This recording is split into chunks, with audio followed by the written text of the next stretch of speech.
Salut à tous, on se retrouve pour parler de l'épisode 3 de The Walking Dead saison 9. Alors déjà désolé pour le montage qui sera un peu simplifié ici et sur la vidéo de lundi prochain pour des raisons pratiques, mais le principal est là, vous allez savoir ce que j'ai pensé de cet épisode. Alors déjà un épisode pas forcément placé sous le signe de l'action, mais surtout sur les tensions qui règnent et se font de plus en plus pressantes. Les fondations de paix bâties par Rick commencent à partir en vrille.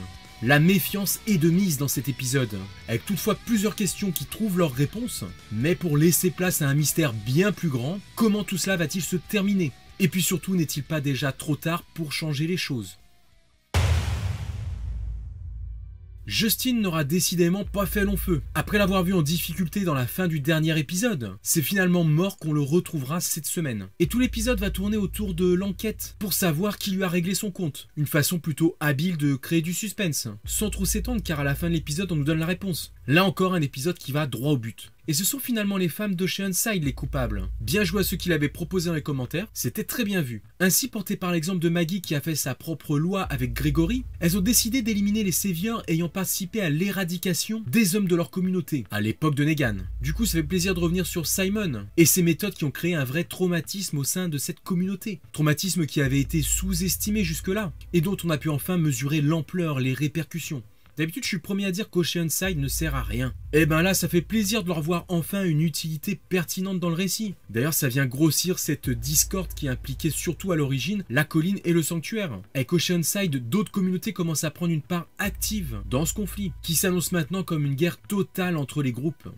Donc depuis le début de la saison, on continue d'assister à un véritable effet papillon, avec la mort du jeune Penji au cheval dans le premier épisode, et dont les répercussions se font encore ressentir, car ça a été l'opportunité pour Gregory de se faire un allié et de tenter quelque chose, d'échouer, de mourir exécuté par Maggie, ce qui servira de déclencheur à Oceanside pour démarrer une vendetta. Et l'onde de choc devrait continuer à se propager dans les communautés, pour entraîner la rupture. Rick quant à lui, alors là toujours dans une sorte de bulle au début de l'épisode, il se rend pas compte de la gravité des choses, il a presque envie de se prendre un petit jour de repos, alors que vraiment au pont on a plus besoin de lui que jamais. Et ce malgré les mises en garde de Michonne beaucoup plus lucides, qui avec sa charte devrait se dresser en leader fort pour la suite. Elle sait qu'il faut enrayer cette loi du talion avec des vraies règles, mais est-ce que ce n'est pas déjà trop tard pour instaurer quelque chose? Elle risque de se casser les dents face à ce qui est déjà en marche. En tout cas, Rick commence à voir dans sa tomate son avenir idéal à la Carl, piétiné et réduit à néant. Pendant cette enquête où les soupçons se tournent vers différents personnages, on en apprend un peu plus sur Jadis, alias Anne, alias toujours un peu Jadis quand même. On apprend qu'elle fait du trafic humain avec l'étrange hélicoptère. Ils ont même des appellations spéciales, des A et des B. Ainsi, maintenant qu'elle se sent menacée dans cette nouvelle vie, elle est soupçonnée du meurtre de Justin, toujours en écho aux méfaits de Simons d'ailleurs, dont l'aura négative plane décidément au-dessus de l'épisode. Il faudra à Jadis apporter un A avec elle pour espérer partir avec l'hélicoptère. Donc on peut se poser des questions, où est censé l'amener cet hélicoptère? Peut-on encore parler ici de Commonwealth ou une autre communauté encore inconnue? Et que font-ils de ces personnes? Et puis surtout, c'est quoi les A et les B? Au début on pourrait se dire qu'il les classe par genre ou par sexe, genre les garçons et les filles. Mais après quand elle dit à Gabriel qu'elle pensait qu'il était un B, on peut s'interroger si ça ne concerne pas autre chose.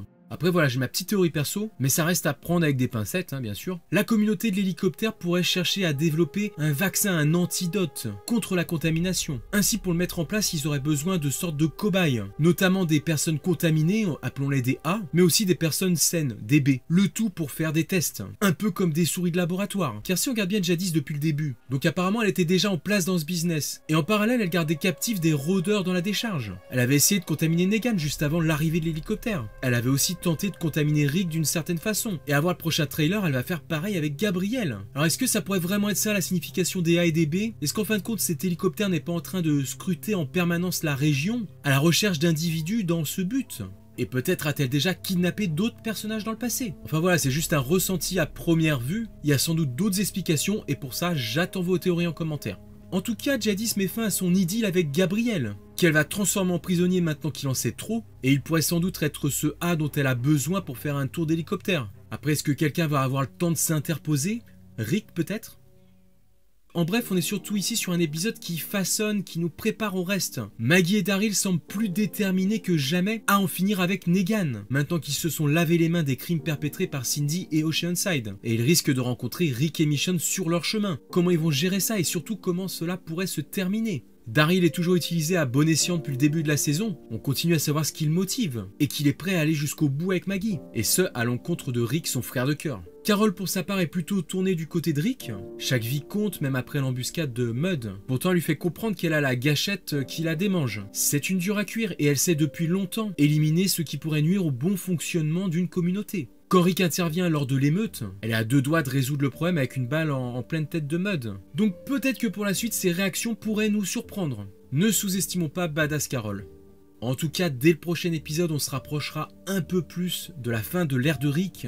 Toute sa bonne volonté aveugle risque finalement de le mener à sa perte. Concernant les chuchoteurs, leur menace est à nouveau écartée. Je pense concernant Justin, vous aviez beaucoup pensé à eux et vous me l'aviez évoqué dans les commentaires de la dernière vidéo, ce qui était très sympa d'ailleurs. Mais finalement, ils risquent de faire leur apparition au moment et à l'endroit où on les attendra le moins. Peut-être agissent-ils déjà dans l'ombre et sont-ils à l'origine des attaques de rôdeurs qui ont perturbé cette période de paix.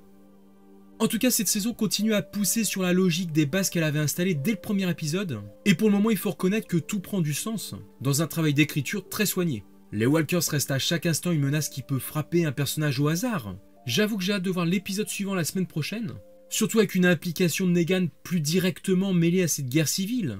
Comme d'habitude, je vous laisserai en description le lien du trailer du prochain épisode. Donnez-moi aussi votre ressenti dans les commentaires. A bientôt, ciao les amis.